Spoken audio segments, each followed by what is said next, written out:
If I'm to speak without sentiment, I think marriage is not a necessity. It's just our society that taught us that marriage is success, which is a lie. This particular truth makes a lot of people uncomfortable. Marriage is a beautiful thing, only if it's healthy. Marriage is a choice, not a certificate of worth. Marriage isn't the goal. Just choose peace and purpose.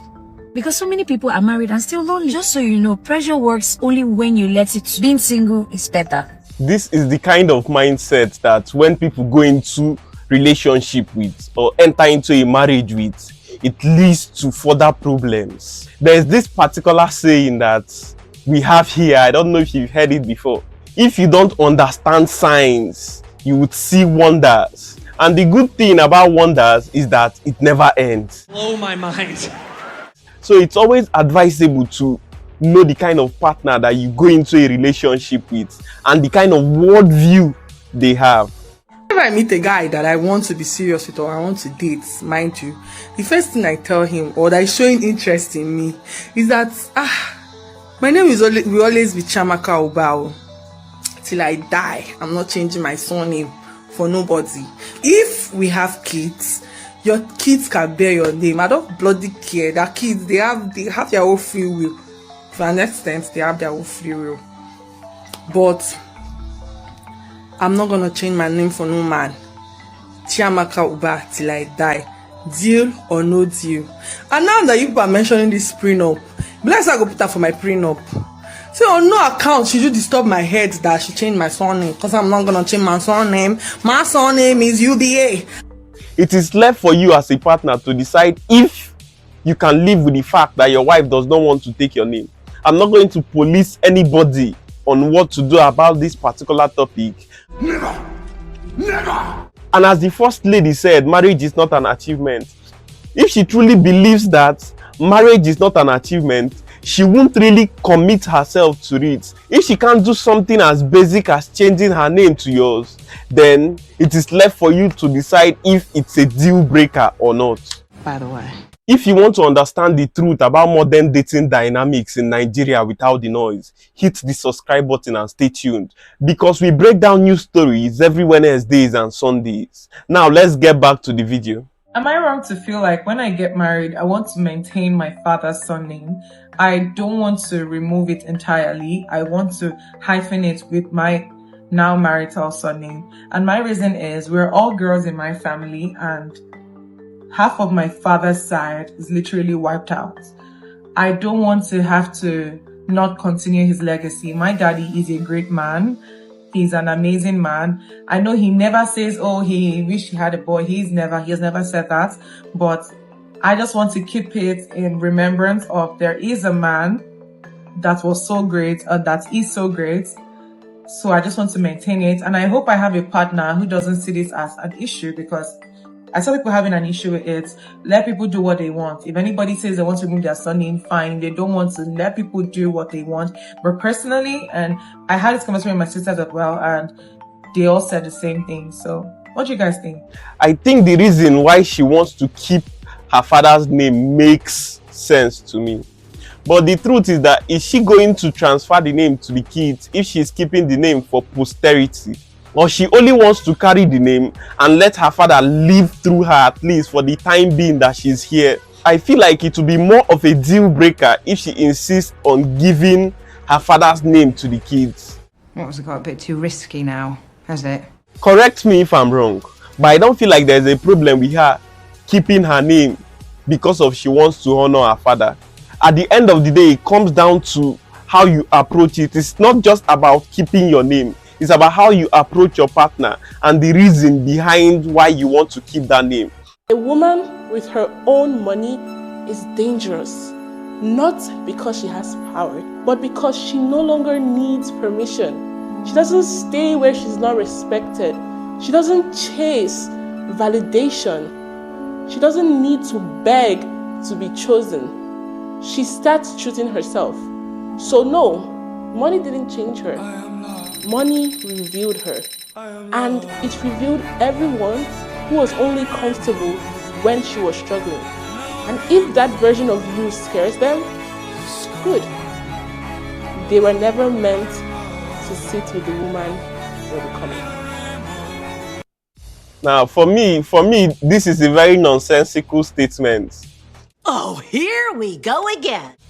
Most times, women that subscribe to this kind of thinking, they don't end up with the ideal kind of man. They don't end up with the kind of men that they want. Because a man with money, he needs somebody he can take care of, somebody he can provide for, and somebody that will merge into his lifestyle. And most times than not, women like this, they are set in their ways. They already have their own thing going for them. And they are very difficult to deal with. If you earn more than a man, don't marry him. If you earn more than a man, please don't marry him. I have sat across too many women that married a humble man with potential, and that humble man became their abuser. It's a pattern that I have seen one too many times. It's not all the men, but enough of them. And you don't want to play that gamble. When a woman marries or dates it down financially, abuse might not show up immediately, but it will show up.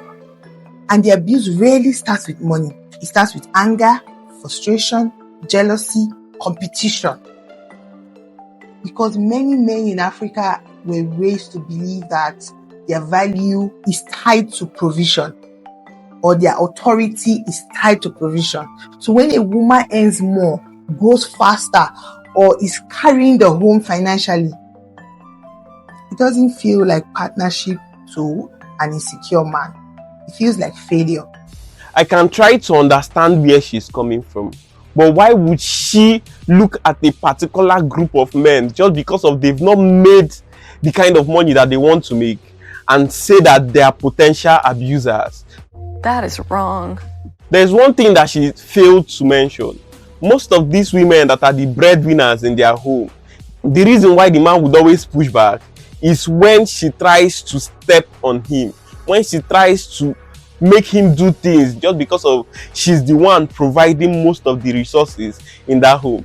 And that's the reason why men don't advise their fellow men to get into a relationship with women that are wealthier than them, because at the end of the day they are going to see wonders. And you remember what I said previously, wonders never end.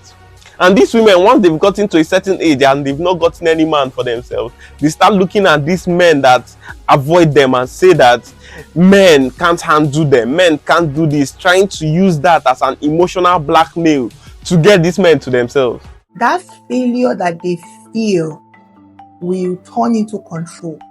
It will turn into constant criticism. It will turn into emotional withdrawal. It will turn into mockery disguised as jokes. It will turn into rage disguised as I am the head of the house. And soon the love will become a power struggle. And before anyone jumps in with money does not matter, I beg, pause first. Pause. Money does not cause abuse. It exposes character. A secure man doesn't compete with his partner. An insecure man will try to break what reminds him of his inadequacies.